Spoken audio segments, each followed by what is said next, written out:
busca de desconocidos, busco su lado calor.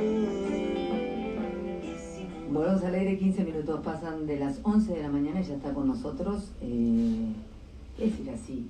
Señorita.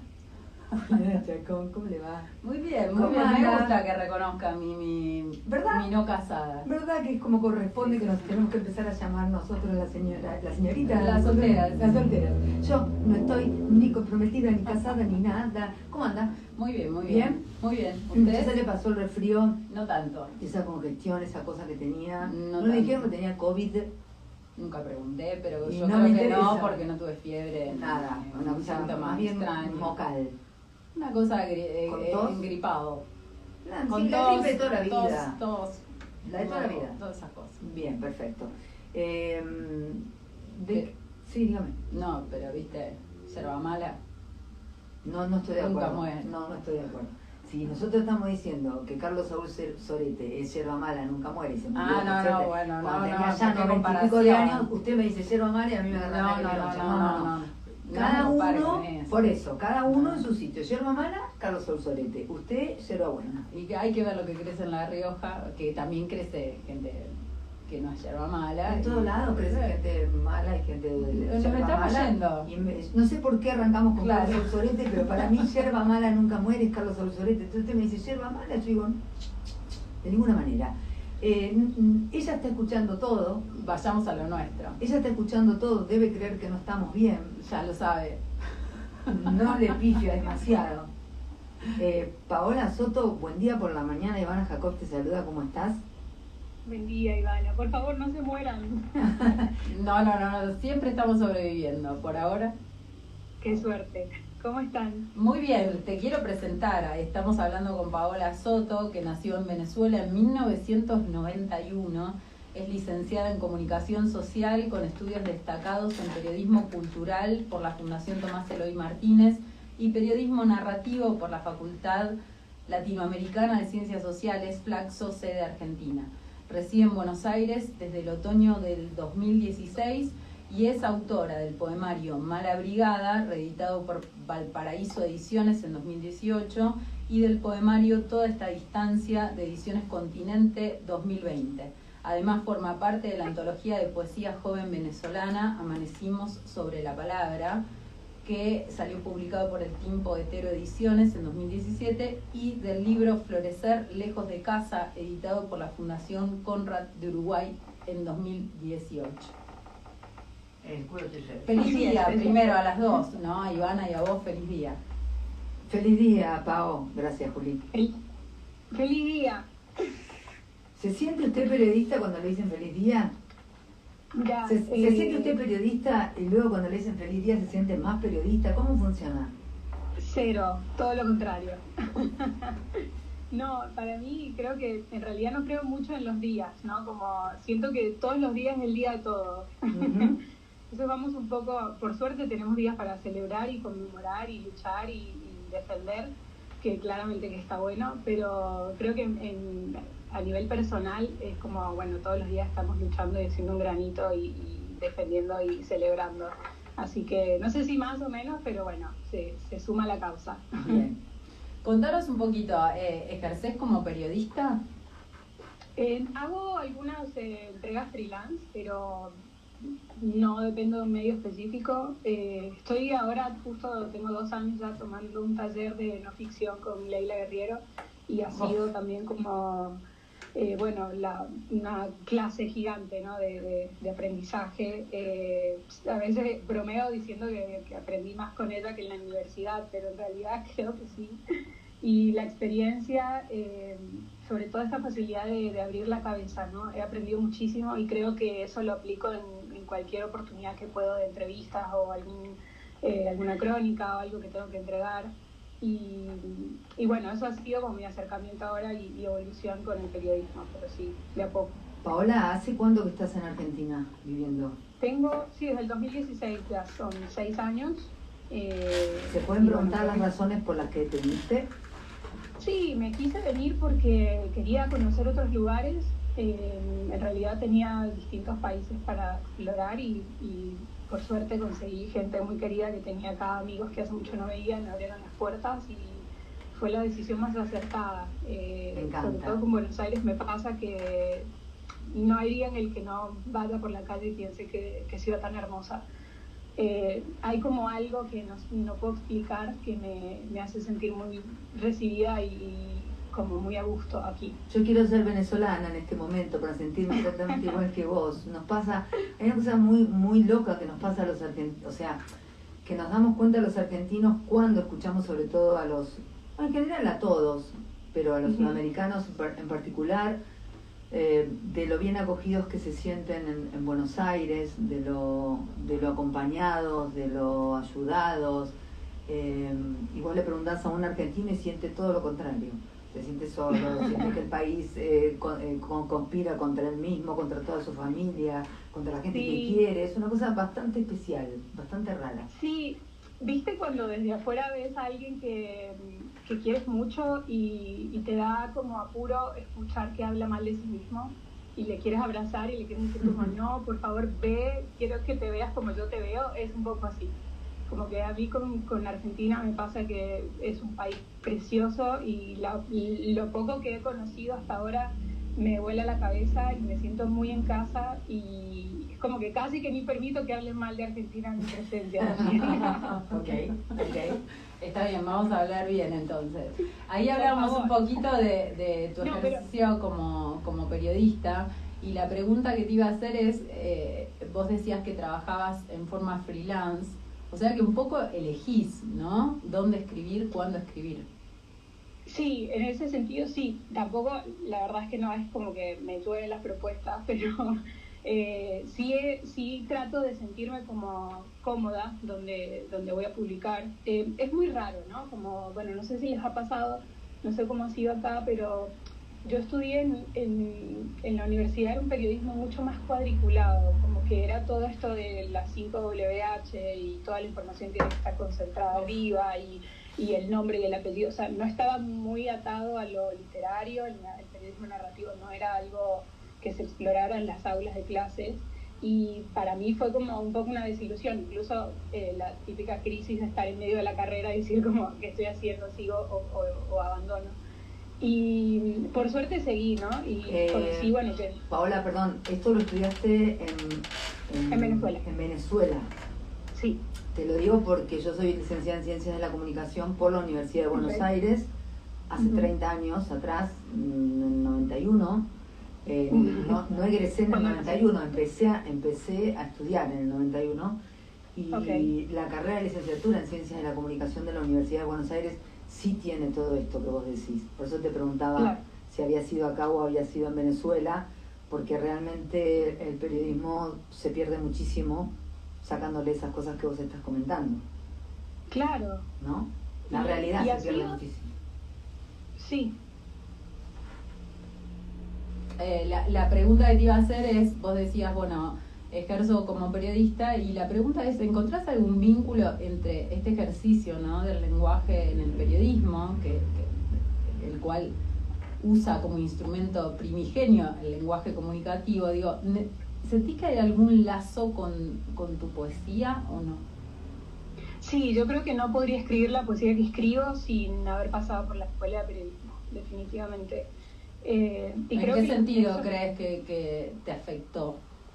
Sí, los nexos que encuentro serían como pensar un poco en la estructura, ¿no? En el contexto, en esto se entiende, no se entiende, más que todo en la parte de edición, como luego, como que creo que mi poesía está un poco traída a tierra, cosa que a veces no sé si es lo que busco, pero esto que me ofrece el periodismo, que es lo palpable, lo acertado, lo concreto, incluso la economía de las palabras en ciertos hechos como específicos, ¿no? Como que, bueno, también me ha pasado que a veces quiero como contar una imagen un poco más etérea o un poco más grande y no es así por donde yo sé ir. Así que lo llevo un poco más a un verso o 2 palabras o algo un poco más concreto y más chiquito. Y creo que esa mentalidad de ir al enfoque, de ir a la noticia, digamos, ¿no? Al punto. Me lo ha dado la clase de periodismo. ¿Y cuál sería la noticia en el poema? Esto de El ir a la corazón. analítica. Sí, Ajá. yo creo que el corazón, ¿no? El carozo. Digo, por ejemplo, en mi poesía hay siempre un momento donde hay una fuerza, digamos, como que hay un verso que trata de incendiar el resto del poema o trata de que el poema tenga, se pueda parar solo, ¿no? Se pueda defender solo. Y casi siempre esa fuerza recae o al final o en el medio, y trato de que eso se note, ¿no? Como trazar un círculo ahí bastante interesante y que todo el resto del poema gire alrededor. ¿Y cuándo empezaste a escribir? Supongo que el periodismo fue posterior a la presencia de la poesía. A ver si me equivoco o no. ¿Cómo apareció la poesía en tu vida? Estás en lo correcto, sí. Empezó en el colegio, habrá sido noveno, tercer año. Hacía un intercambio cultural con una amiga, teníamos como cuadernos y escribíamos toda la semana y el viernes nos intercambiábamos, nos criticábamos todo el fin de semana, nos alabábamos, tenían un pequeño taller, digamos. Sin darnos cuenta, sí, y fue muy enriquecedor. Escribíamos sin pensar, esto es poesía, esto es literatura, esto es narrativa, esto es algo, simplemente fluir, ¿no? Y escribimos eventualmente mucha mala poesía, por suerte, nos equivocamos un montón, y todo eso nos ayudó a formarnos para llegar a finalmente lo que queríamos decir, ¿no? Cuando a estas edades, de hecho, ella también es poeta, está ahora en el programa de Iowa en Estados Unidos, y bueno, todavía tenemos contacto y es muy enriquecedor. Y en el medio, nuestra profesora de literatura, que fue una persona muy importante para abrirnos la cabeza, para hacernos pensar, para enseñarnos las herramientas, ¿no? Empezar a encaminarnos un poco por ahí. ¿Y cómo pasaste de esos primeros intentos? A ver, la primera pregunta debería ser esta. En el contexto tuyo de infancia, ¿había presencia de literatura, de poesía, de algo que se vinculara a eso o no? En casa, mi familia escuchaba mucha música. Yo creo que la literatura me vino un poco por las letras de las canciones, ¿no? Siempre estaba alguna biblioteca por allí, un poco abandonada incluso, en casa de mi abuela, en casa de mis tíos, en mi propia casa. Mi padre anda con una antología de poesía que la llevaba bajo el brazo y recuerdo que nos leía poemas antes de dormir, algunas noches. Siempre estuvo la sensibilidad, que por suerte la pudimos explorar en otras ramas del arte, ¿no? Pero creo que sí, estaba de fondo los libros, la música estuvo, como que el volumen estuvo mucho más alto en ese sentido. Muchos boleros, muchas rancheras, muchas canciones sentidas, tristes y alegres, y como muchos sentimientos intensos, ¿no? Que sin darme cuenta en esos domingos de levantarse tarde, ayudar a las madres a cocinar y después irnos al campo y hacer estos encuentros familiares, siempre estaba el soundtrack ahí dolido y ¿Montaner? No me di cuenta sino hasta más grande que lo absorbí todo eso. ¿Paola Montaner sonaba? No, Menos mal. Sonaba mucho Leonardo Fabio, incluso Rocío Dúrcal, Los Panchos. Pero se daban con un canto en los dientes en tu familia. Sí, no, Armando Manzanero, Armando Manzanero. Sí. Bueno, para escuchar boleros. Todo muy pasional, ¿no? Todo increíblemente pasional. Entonces, mucho Perales también. Yo me acuerdo de limpiar mi casa los domingos y llorar. Y escuchar, claro, al partir un beso y una flor, terrible. Tremendo. Paola, y esa primera infancia, ¿no? Después ya en estos intentos adolescentes de empezar una escritura, ¿cómo pasaste de ahí a la profesionalización, ¿no? A decir, bueno, sí, saco un poemario. Claro. Bueno, yo escribí mucho, tengo muchos diarios de chica, y siempre tenía como escritos allí que nunca consideraba como poemas como tal, ¿no? Tuve muchos recitales, logré concretar espacios culturales incluso en Venezuela donde podíamos hacer intercambios y fue una época muy linda, hasta que me mudé a Buenos Aires y no tenía un borrador, digamos, de un poemario que yo quería publicar. De hecho, como que la idea estaba allí, ¿no? Eventualmente publicaría y bueno, bien, pero como que siempre fui más de disfrutar el proceso. Y resulta que estando acá tuve una historia de amor bastante desafortunada al llegar. No me digas que un argentino te partió el corazón. Por supuesto. No me lo digas. Bueno, ya está curada, ya está. Y fue muy oportuno, porque cuando llegué en otoño empezó todo este frío también que yo nunca había vivido. En Venezuela yo vivo en una ciudad en la costa, se llama Puerto La Cruz, en Suárez, el estado, y tenemos entre 27 y 30 grados casi siempre, entonces el frío no es un tema. Yo nunca había pasado un invierno, nunca había pasado O sea, que fue un frío climático y un frío afectivo. El frío era Total. el frío climático, quiero decir, era un desconocido. Sí, absolutamente. Ujú. Mis amigas se reían mucho de mí. Me reuní con amigas acá que vivían en Europa y me decían, esa chaqueta que trajiste no te va a servir mucho de nada. Así que bueno, fue muy lindo porque ellas me enseñaron a abrigarme, ¿no? Que parece muy tonto, pero cuando uno cambia de clima y nunca ha vivido esta experiencia, es algo que no se entiende. Y me explicaba, mira, esto así se viste uno en capas, esto se pone abajo, esto se pone arriba, cuando entras a lugares que estén calefaccionados, quítate esto, después te lo vuelves a poner porque si no afuera te da más frío. Como ese tipo de detalles que uno no repara, sino que simplemente busca lo que esté en el medio y se abriga porque es como lo inmediato, ¿no? Ujú. Y me pareció una metáfora hermosa que Sí, mis amigos me enseñaron a estaba abrigarme. pensando eso, qué hermosísima metáfora. Sí. Y en el medio, bueno, hablaban, siempre me bromeaban y me decían, estás muy mal abrigada, ponte esto, ponte lo otro. Y yo dije, esta es una metáfora de algo, ¿no? Como que está la vida diciéndome qué es lo que me está pasando sin decirme exactamente lo que me está pasando. Así que me senté a escribir, me acuerdo muy temática, agarré un calendario y dije, bueno, me voy a dar todo el invierno para llorar, ¿no? Que además fueron como muchos cambios al mismo momento, era conocer una ciudad nueva, era yo crecer, tenía 24 años a punto de cumplir 25. Estaba conociéndome desde cero, en la distancia, y atravesando una ruptura fue un momento muy difícil. Y aproveché y bueno, dije, necesito poner esto en algún lugar. Y escribí sin pensar que iba a escribir un libro. Escribí solo porque necesitaba entender qué era lo que estaba dentro, ¿no? Como leerlo.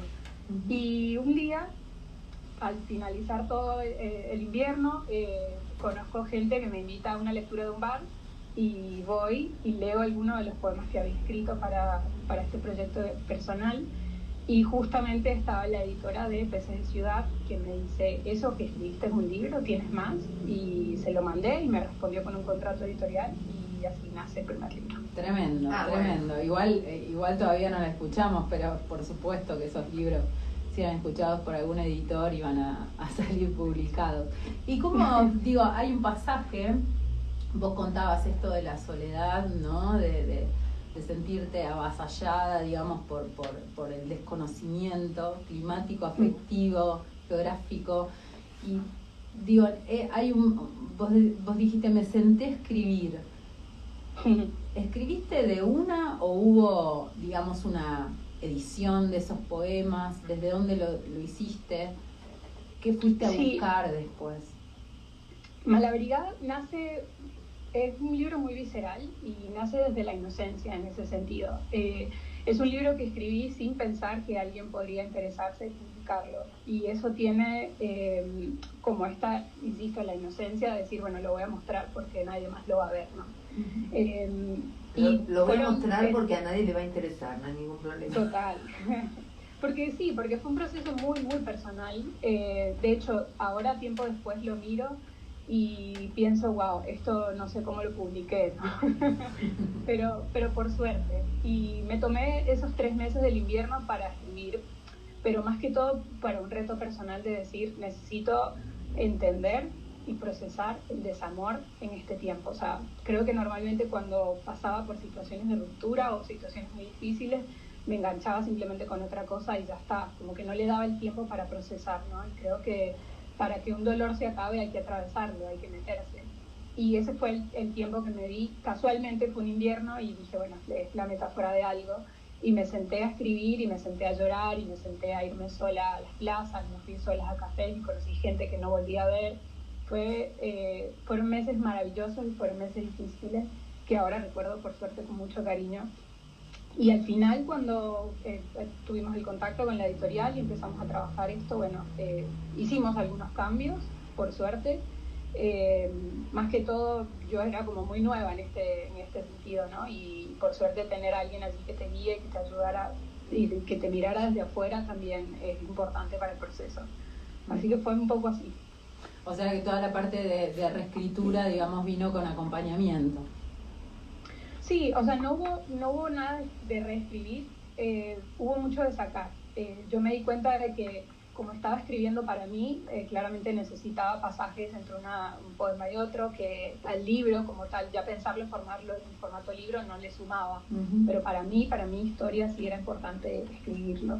Creo que está bueno también entender cuando un poema o un escrito, digamos, es muy personal o es algo, un capricho, digamos, que para el libro no hace falta, ¿no? Como quitarse uno del medio y poner el ego en otro lugar. Creo que al final lo importante es la poesía, y no quién la está escribiendo en ese momento, así que el momento de edición, digamos.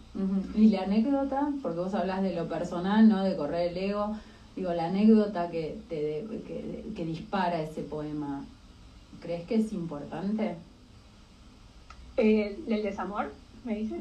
Sí, o una anécdota personal cualquiera. Sí, es importante como disparador, pero para mí fue como una transformación muy importante. O sea, este libro lo descubrí luego. Yo creo que no voy a ser jamás la persona que escribió este libro, y cuando me di cuenta de eso, no sé, fue muy poderoso, ¿no? Había muchas cosas que yo pensaba de la vida y del amor y de las situaciones en general, cómo se enfrentan, y haber escrito esto y haber transformado, y que alguien te mirara afuera y te dijera, yo creo en ti, creo en tu trabajo, y darte cuenta de que pudiste traducir un sentimiento tan complicado, con el que normalmente solo te quieres atragantar, ¿no? Y llorar o guardarlo. Y de repente haber hecho algo, no sé, así deben sentirse las madres cuando tienen un hijo y dice, hice esto. ¿Y ahora qué hago con esto? Claro, ahora sería qué hago la con pregunta. esto. Claro, Total. ¿cómo me hago cargo de esto? Cuando vos escribías no pensaste nunca en un poemario, digamos. No, lo usaste más de hecho, de forma catártica. claro, sí. Me pasaba mucho y me gusta Pau. mucho la poesía que se lee en las calles, ¿no? Uh-huh. Por ejemplo, el libro está lleno de Buenos Aires, por supuesto, porque era un libro que tenía que pasar por acá, que nace acá. Entonces está el obelisco metido en el poema, está el subte, están los colectivos, están las calles de San Telmo. Hay como muchos detalles en los que yo me daba cuenta. Y no sé, por ejemplo, caminaba, pasaba por una iglesia y veía como, bueno, acá hay una metáfora hay una frase hermosa de las misas, que es lo de una palabra tuya bastará para sanar. Uh-huh. Y más allá de si hay algo de religión, de creencia o no, lo importante era como lo que significa eso, ¿no? Y cómo yo me sentía en ese entonces un poco quizás engañada, un poco tonta, decir como cualquier cosa que salió de tu boca lo creía. Entonces, como meterme un poco en la metáfora que la ciudad me estaba dando, en la poesía que la ciudad me estaba regalando. ¿Cómo se perciben las metáforas, no? Digo, probablemente te pase que ya tenés como abusada la mirada, digamos, puesta la mirada, claro, para ver la metáfora. Pero ¿cómo recordás que empezaste a percibir las metáforas en todo? Viste que los poetas siempre al acecho de la metáfora, todo es otra cosa, y además de esa cosa, otra cosa más. Sí, bueno, creo que aquí la culpa, por suerte, es de mi profesora de literatura, que ella nos enseñó mucho a pensar en clases. Me acuerdo mucho que como que hablaba a veces del cielo, ¿no? De que el cielo puede ser infinito y también puede ser inalcanzable, y eso lo vas a saber tú, pero yo solamente te voy a decir cielo. Entonces, cuando yo era chica, como siempre lo cuento, como que mi mayor intención era ser invisible, como que me gustaba mucho estar detrás de bambalinas y desaparecer, pasar muy por desapercibida. Y de repente, cuando mi profesora me presenta esto, me dice, bueno, es posible decir algo y que se interprete de otra forma. Yo dije, entonces no siempre tengo que decir exactamente lo que es. Y a partir de allí empecé a buscar eso en todos lados. Entonces creo que de a poco se me fue eso, agudizando un poco la mirada, me preguntaba todo el tiempo qué más puede ser, ¿no? Una puerta, una oportunidad, una ventana, algo que cierra, algo que entra, ¿no? O sea, desde cosas como mucho más básicas a después empezar a tener metáforas más complejas y relacionarlas con la vida.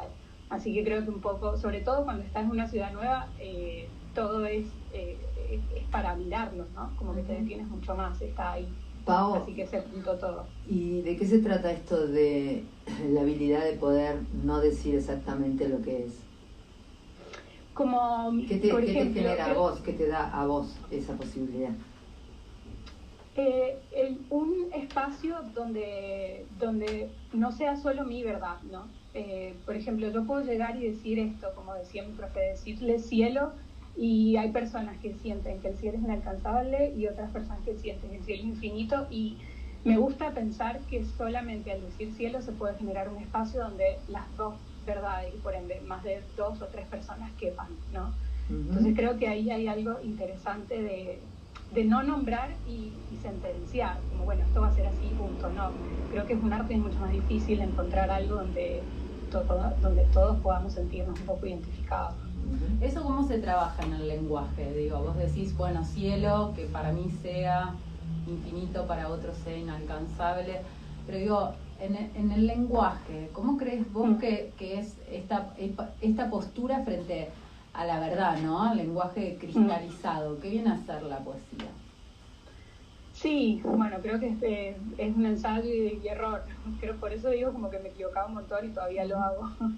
Y al pensarlo también junto a otros amigos, colegas, nos sentamos a pensar y bueno, lo ideal es encontrar como la palabra exacta, ¿no? Como una palabra que te pueda identificar exactamente lo que sientes. Por eso a veces como traducir un sentimiento es tan complicado, por eso se amerita tanta lectura, tanto pensar. Por ejemplo, a veces hay amigos que me dicen como, bueno, no sé, era abierto la palabra, es como, no, seguro. O sea, ¿qué significa abierto? Buscar la etimología, buscar el concepto, buscar sinónimos. Era exactamente eso lo que querías decir, porque al encontrar como la palabra que describa el momento, el sentimiento, ya simplemente eso abre una puerta infinita a otras cosas. Una palabra como un puñal, digamos. Totalmente. Además de Malabrigada, el año pasado, en pandemia, salió tu otro libro. Recién hablabas un poquito de cómo surgió Malabrigada. Salió tu otro libro que se llama Toda esta distancia. Sí. Es un bolero. ¿Está vinculado? Paola es un bolero. Total. ¿Está vinculado con Malabrigada o no? Yo creo que no y que sí a la vez. No quiero decir que es una continuación, pero sí, está relacionado en algún punto. Lo que pasa es que lo quise enfocar en otra parte. Creo que Malabrigada es un libro mucho más sufrido y con toda esta distancia quise trabajar la contención, ¿no? Como ese momento en el que algo está a punto de explotar pero no explota. Que creo que Malabrigada es todo fuego todo el tiempo. Y toda esta distancia sí nació por justo en 2020 estuvimos trabajando desde el 2019 y cuando fuimos casi imprenta empezó el confinamiento y quedó atrapado un poco ahí en imprenta y fue como, no sé, como bastante raro entender lo que estábamos viviendo y que teníamos ya un año hablando de distancia y de separación, ¿no? Fueron como 2 mundos que se mezclaron allí y fuimos como... La metáfora hecha realidad, ¿no? Totalmente. Sí, hasta bromeábamos que queríamos presentar el libro a través de como una plataforma de Skype o algo así, porque nadie usaba Zoom entonces. Y de repente fue como, qué bizarro, todo está tan real y tan palpable. Vos contabas que toda esa distancia lo empezaste a trabajar en 2019 y Malabrigada salió reeditado en 2018. ¿Cómo fue el pasaje de un poemario al otro? Sí, con toda esta distancia lo empezamos a trabajar con la editorial, pero el libro estaba ya terminado, digamos, y a comienzos o a finales de 2018 quizás. Lo que pasa es que toda esta distancia es un poco una compilación de algunos poemas, por ejemplo, hay poemas del 2015 o 2011, Y hay poemas, sí, desde el 2017, 2018, que fue como más que todo el trabajo fuerte. Y el pasaje fue un poco más, con toda esta distancia me di mucho más tiempo, ¿no? Fue como un año de trabajo. Con Malabrigada fueron 3 meses, fue como un libro, no sé, medio predestinado. Y ahí sí noté la diferencia de el trabajo, ¿no? Del detalle. Además el crecimiento, o sea, me di cuenta de que mi manera de mirar o de escribir no era la misma.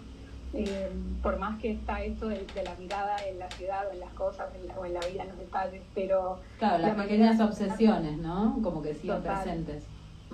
Sí, de hecho, algo que noté, por ejemplo, es que en Malabrigada soy muy exagerada, como que es todo o nada o nunca o siempre. Y con toda esta distancia, por más que está todo en el título, traté de ir un poco más a lo conciso, ¿no? Como, bueno, no es todo, pero ¿qué es? O no es nunca, pero ¿cuándo fue? O ¿qué significa nunca? Porque nunca es una palabra muy definitiva. Entonces, como que me hacía un poco otras preguntas. Y creo que se nota un poco la diferencia. En la poesía siempre se trata de poner en cuestionamiento, digo, ¿la poesía es pregunta o es respuesta? Para mí nace de la pregunta. Y respuesta, me encantaría que fuera respuesta. A mí no me pasa, pero sí nace mucho de la pregunta. Estoy dudando todo el tiempo, por suerte. No doy nada por hecho y me pasa mucho que voy escribiendo todo el tiempo. Como que, bueno, por ahí decían que los escritores son malas personas porque incluso en los peores momentos siempre estamos pensando cómo voy a escribir esto. Y ¿Todo se transforma en literatura para vos? Total. No todo, lo que vale la pena. ¿Dónde precavés y decís, esto lo hemos hablado ya con otros poetas, y decís, bueno, no quiero exponer a tal, ¿no? Sí. Como cierto cuidado en la anécdota o en alguna situación que vos sabés que con la que podés hacer un tremendo poema, pero decís, bueno, no, este me lo reservo para mí. Claro. Yo lo haría eso? igual. O sea, creo que si... Vergación. Mira, si encuentro... Es nuestra salamandra en realidad, ¿viste? Que los músicos tienen la de ellos, bueno, nosotros tenemos la de todo se transforma en poesía. Todo es susceptible de transformarse. Sí, y bien, solo que bueno, está bien que hay que mirarlo, ¿no? Lo importante también es pensar, o sea, hacer todo en pro de lo que se quiere decir, no de dañar o de exponer a la persona, ¿no? Entonces cuando creo que logras separar el hecho del entorno, creo que ahí está la riqueza de la poesía. ¿Cómo vas a sacrificar algo que puede existir, que puedes traer a la vida y que puede ser hermoso, útil, no sé, que pueda conmover, y lo vas a sacrificar solo porque puedes dañar? Bueno, entonces creo que la labor de la persona que escribe en ese entonces es aprender a no dañar y no sacrificar la belleza. Hay algunos que dicen, si lo que escribís le gusta a tu mamá, entonces escribís mal. ¿Es verdad? No tengo idea. Mi madre no me ha dicho absolutamente nada de lo que escribo. Así que... ¿Le has preguntado? Perdón, estamos todos hablando rarísimo. ¿Le preguntaste? No le he preguntado. ¿Los tienen los dos? No le he preguntado. ¿Le has preguntado y ella no ha dicho nada? No, está orgullosa. Está orgullosa, ¿Y mi cómo? amor, de tus logros, de tus libros, pero no sé, debe ser también como un poco, no sé, sobre todo los padres como que ven a los hijos como que siempre van a ser sus bebés o por lo menos en mi familia es un poco así, ¿no? Como mirar hacia abajo. Y de repente ver que todo esto puede existir del ser al que le cambiamos los pañales y dimos de comer, es como, debe ser un poco para digerir. Y la potencia. Pero de todos modos quiero decir algo, digo, qué bello que tu madre, más allá de que no se haya pronunciado específicamente en lo poético, te diga que está orgullosa y que está feliz de todo lo que te está pasando. Qué más lindo que Sí, eso. sí, absoluto. Esa es como mi lectura. Yo Claro. quiero que saber eso, porque en realidad todo lo otro, lo demás, bueno, va a resonar también en su parte humana, ¿no? Más allá de... Sin duda, y muy respetuosa de no dar ninguna opinión si no fue consultada también, ¿no? De tomar como esa distancia de madre e hija, donde una ya sabe que es como, pueden pasar dos cosas, o porque soy tu hija me estás diciendo un montón de cosas lindas, o porque soy tu hija me estás poniendo a parir, porque Claro. querés mucho más de lo que, o esperás mucho más de lo que pude dar. Así que me parece un respeto enorme de lo de tu madre. Bueno, pero no perdamos más tiempo porque acá, Paola, este Te quedan espacio 10. es para difundir lo que Ujú. hacen todos los poetas que vienen por acá, así que queremos escucharte y si tenés algún poemita por ahí para leernos. Poemazos, no poemitas, pero unos A poemazos. ver, tengo acá, te puedes leer uno de toda esta distancia, Te que escuchamos. se llama Solo te veo desde aquí. Hay un roce parecido a ti que me pasa cuando camino entre la gente, como un rayo que me parte y me alumbra por igual. No quiero quedarme en el medio, quiero cruzar o devolverme, pero solo te veo desde aquí, desde nuestro medio fracturado, con las heridas abiertas, que palpitan para saber que no todo está muerto. Quiero encontrarme entera, no sé, en mi piel tan callada, llena de uñas rotas. Quiero tener frío en paz, y cada roce que no es tuyo me infecta. Acá está Iván haciendo caras tremendas, conmovida, conmovida. ¿Con qué? Cuando se te infecta algo que mertiolate, ¿me pasarías mertiolate? O el otro, ¿cómo se llama? La poesía es así igual, ¿viste? No, que me infecté, Te me infectó, te me atraviesa. infectó. No. Y es lo mejor que puede Dame la pasar. cura. ¿Tenés más? Tengo, te puedo leer otro de Malabrigada. Ujú. Sí, por favor. Este sería, a ver, es el número 28. ¿Cómo puedes ir por ahí pretendiendo que no pasa nada? ¿Cómo puedes reír tan alto, mirar tan grande, volver a ser tú? ¿Cómo no se te murió la parte que me besó antes de que amaneciera? ¿Cómo vuelves a tus murallas? ¿Cómo giras sobre tu eje y nadie te ayuda? ¿Cómo te vas a la montaña y hace frío y buscas la nieve? ¿Cómo haces para ir por ahí? Simplemente ir, pretendiendo que no pasa nada y no llegas a mí. Son tremendos, Bellísimo. tremendos. ¿Estás trabajando ahora en algún nuevo poemario? Sí. Y ¿Querés lo contarnos? tengo allí un poco. Sí, lo tengo un poco en espera, en la parte de escritura. Luego trato de olvidarme de que eso existe y después vuelvo a reencontrarlo. Y ahora estoy en la parte del olvido. Pero ha sido como que he estado tratando de lidiar con crecer, ¿no? Con empezar a ver la vida desde otro lugar. Este año cumplí 30 y creo que hay una parte de ti de la vida que cambia, que para bien o para mal, como también hacer las paces con el pasado, con las personas que fuimos, con las decisiones que tomamos y bueno, va un poco por allí. Bueno, no, queremos escuchar más. ¿Tenés más? A ver, ¿cuánto tiempo nos queda para saber si te... Y nos quedan como 8 minutos. Ok. Hay uno que a mí me gusta mucho, que no A ver. recuerdo exactamente el nombre, pero es el del viaje a Mar del Plata. Ay, sí. Ahí lo Poemas. En Alpargata. A ver, aquí lo tengo. Un viaje en auto a Mar del Plata. La vía que tomé para estar sola era una recta casi infinita, como si el infinito tuviera espacio para pensar en ti sin que no me falte nada.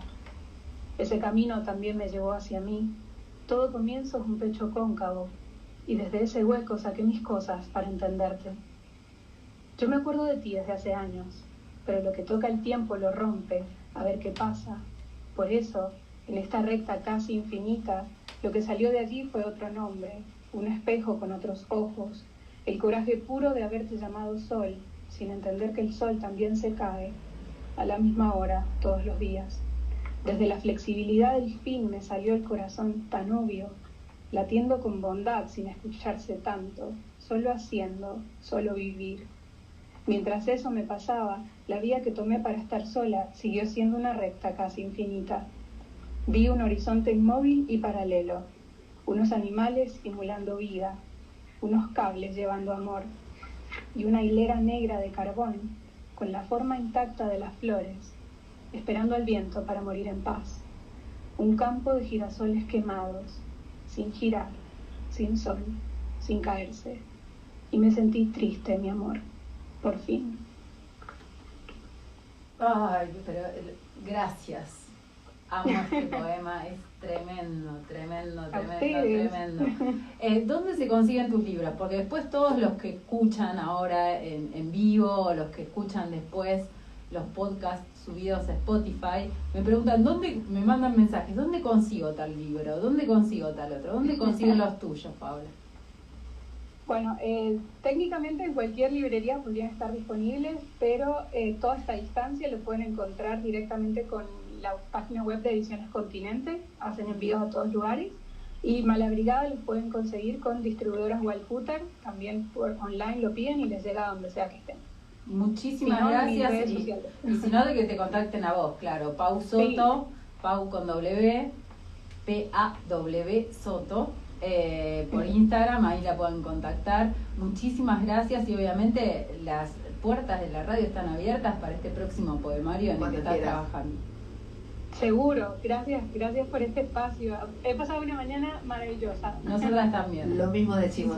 Te mandamos un abrazo grande y hay una musiquita que no sé qué te... Hay una musiquita de un músico tremendo, el tremendo letrista de Chacabuco que se llama Cristian Raffo y nada, se la pedí prestada. Se la dedicamos a Pau. Dale. Para ella. Gracias, Paola. Sí. Abrazo, gracias. 56 minutos pasan de las 11 de la mañana. Pasó Juli Chacón en su espacio de todos los martes con una canción que trae de un compositor chacabuquense dedicado a quien acabamos de entrevistar. Disfrútala.